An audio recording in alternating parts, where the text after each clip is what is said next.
dosa dan kebaikan ibarat seperti membuat kalung mutiara. Bagaimana mutiara pertama dirangkai, lalu yang kedua merangkai yang ketiga, dan seterusnya. Demikian pula adanya. Satu perbuatan baik berdampak ke yang lainnya. Dan satu dosa pun berdampak ke yang lainnya. Penyebab dari dosa adalah kesombongan seseorang. Seseorang dapat menghindari dirinya dari perbuatan dosa hanya saat dia melihat hukumannya. Tapi kadangkala dia dibutakan kesombongannya. Kebiasaan untuk berbuat zalim dan jahat akan membuatnya semakin sering melakukan itu. Tindakan membahayakan dan perbuatan tidak adil masih bisa ditoleransi. Itu juga termasuk kejahatan yang masih bisa diampuni dalam lingkungan masyarakat itu.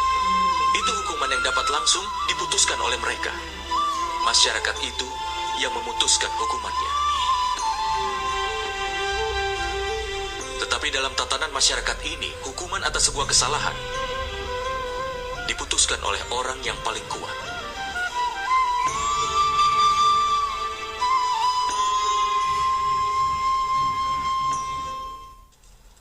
Apakah kau tahu batasan dari pengorbanan bagi orang-orang yang mencoba untuk membangun kebenaran? Batasan dosa dari orang-orang berdosa adalah akhir dari pengorbanan mereka. Dengan kata lain, sampai orang-orang berdosa dan dosa-dosa mereka diampuni, pengorbanan harus dilakukan oleh orang-orang yang membela kebenaran. Itu tidak dapat dipungkiri, kan, teman?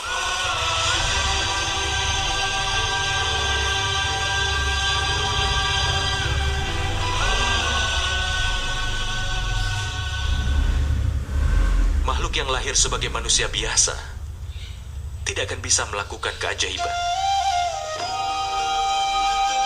Orang yang lahir dari rahim seorang wanita, maka dia pasti terikat oleh aturan dari dunia fana. Kelahiran, usia, tua, penyakit, kematian tidak akan pernah bisa dia lepaskan. Tapi keajaiban memang terjadi, Paman. Itu memang benar, Satanika. Tapi keajaiban yang satu ini dilakukan oleh dewa.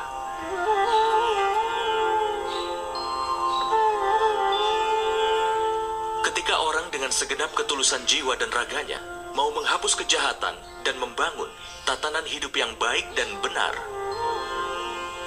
aib dan dosa dalam dirinya bisa diperangi. Maka dewa pun akan melakukan keajaiban untuk melindungi moral dan menetapkan kesejatiannya.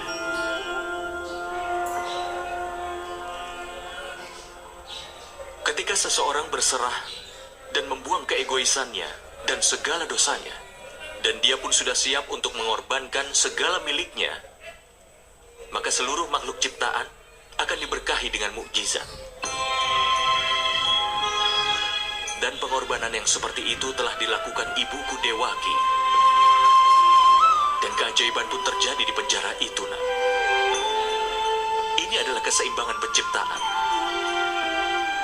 Tapi dewa hanya melakukan mukjizat ketika ada manusia yang melawan hukum alam. Namun kesejatian yang sebenarnya ada di dalam hati. Sehingga manusia jangan pernah menyerah untuk berjuang. Setiap kali seseorang berjuang untuk menghindari dosa, bahkan dalam bentuk perjuangan yang sekecil apapun, maka dewa akan melakukan mukjizat untuk melindunginya. Artinya, kalau kalian ingin mencari bantuan dari alam semesta ini dan juga dari para dewa, maka pertama-tama berserahlah dan jauhilah keegoisan dari segala dosa. Belajar tetap tegar di segala keadaan. Tapi ada satu kebenaran. Manusia seringkali lupa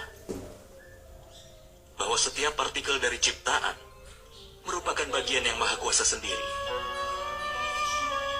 Itulah sebabnya mereka selalu saja tetap terhubung.